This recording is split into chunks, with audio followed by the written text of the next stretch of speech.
Greetings, ladies and gentlemen, and welcome to this latest edition of Tales from Outer Space, where I take stories from across the internet and read them for your entertainment.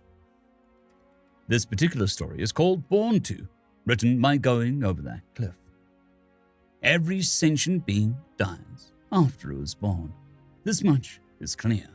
We are born to die, sooner or later. Nothing can escape the ultimate fate, the collapse of our universe, long or short lifespan, alive or not, real or abstract. Everything is doomed to be lost, the unforgiving cycle of time. This much is true. But recently, I've come to a different opinion on what we call life. At witnessing the imperfectly perfect creation of the universe known as humans.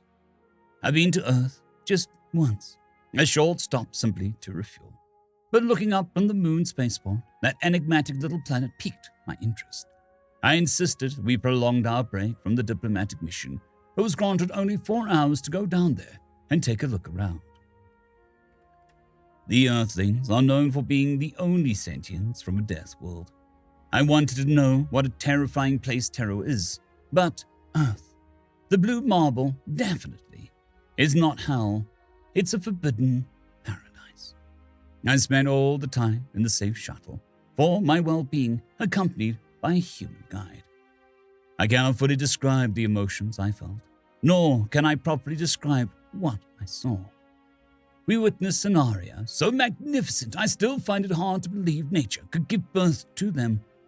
We flew through the Grand Canyon, climbed the Alps, sailed the Nile, beheld the sunrise from Mount Fuji, and much more. Earth is beautiful, stunning, bewitching, a jewel of creation, but not safe for basically all of the sentients of the galaxy. Everything can and will kill you if you don't pay attention. When it was almost time for me to go back to my duties, I asked the human one last question. What is your role in society? My guide stood there for a couple seconds, trying to think of a proper answer. I'm an explorer, kind of. I was surprised, very surprised. Never have I heard of a species who is yet to fully survey their homeworld before venturing into space. After expressing my doubt, she quickly apologized, stating that she should have been more clear. She explained happily and proudly that, while it is true that there are numerous caves, woods, and oceans left to survey on Terra, and that there are certain peoples whose job is exactly that, she is not one of them. She is, in fact, a space explorer, a star voyager. This left me in more confused and concerned. I cried out loud. I asked her if they were more aware of the dangers of exploring the Black Void, if they were mad or under some kind of influence, if they were just suicidal. I asked her, why would anyone who can live on their beautiful planet want to leave a celestial body, rich in beauty and full of resources, something wars would be fought over just to admire? I expected her to acknowledge her people's wrongdoings and maybe promise me she'll try to change, to mature, to risk death over what? Finding out more about the cruel stars, experiencing the cold void, see the indifferent universe. I wanted to change her mind. She changed mine. Have you ever wondered what's beyond the hill? We did, and we started walking. Have you ever wondered what's beyond the sea? We did, and we built boats. Have you ever wondered what's beyond the clouds? We did, and we built planes. An enigmatic reply. I was hearing what she was saying, but was not understanding. We wanted to reach the stars, see nebula, and visit other planets. We built spaceships. I was staring at her in silence when she asked me something quite odd. She questioned me about our thoughts in humans as a species. She also insisted that I be honest, swearing that she would not be offended. Hesitantly, I said that Terrans are best known for being Deathworlders, brutal in combat and strength. She smiled and looked me straight in the eye. I'll tell you what we are. We are warriors. We are conquerors. We are hunters. I nodded immediately, sensing a predatory danger nearby. But we are in equal measure scientists, artists, and diplomats. We are athletes, entertainers, cooks, from the lowest of scum to the highest of purity. From the son of a billionaire to a hard-working citizen, nothing is perfect, and we are not nothing. We have as many flaws as we have virtues, but this is what makes us human.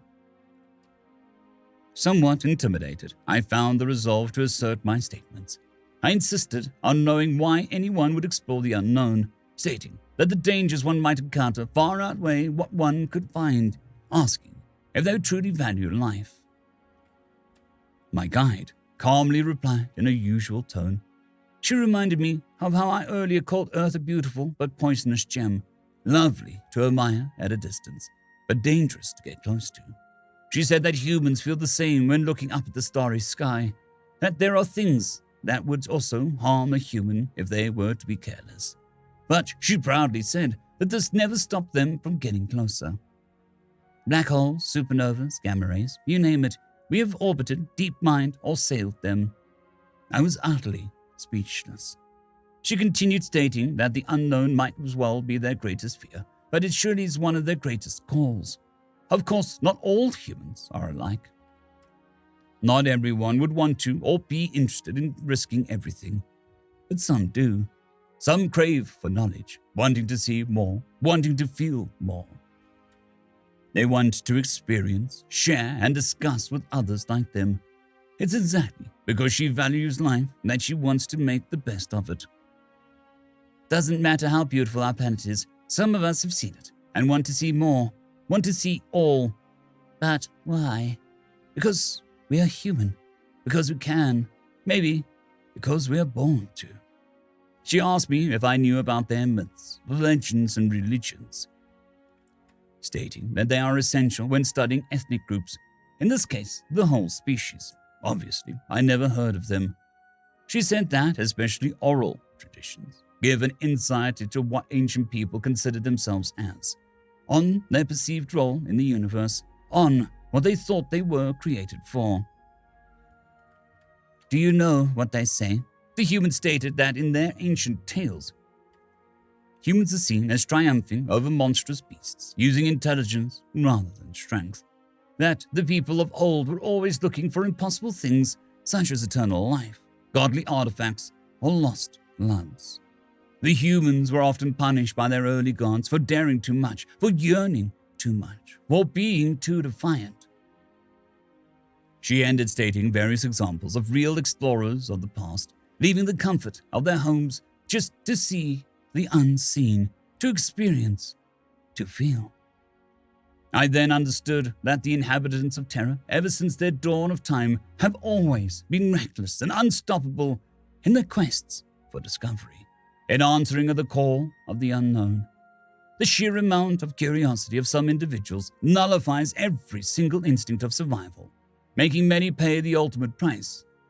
But for what? I still could not understand. She asked me if there would be any point in having this beautiful nature around us if no one was there to admire it. If there was any point in delicious berries if no one dared to eat them. If there was any point in life other than dying. We left our paradise out of curiosity and killed God out of pride. There is nothing we can't achieve if we keep trying. She continued talking for a few minutes until our time was up.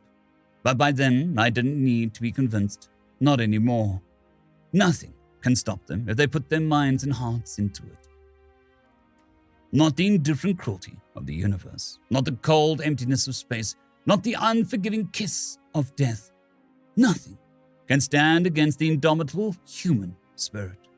Sure, we will all die and eventually be forgotten in the sands of time, but it's exactly because we don't have unlimited time that we ought to make the best of it.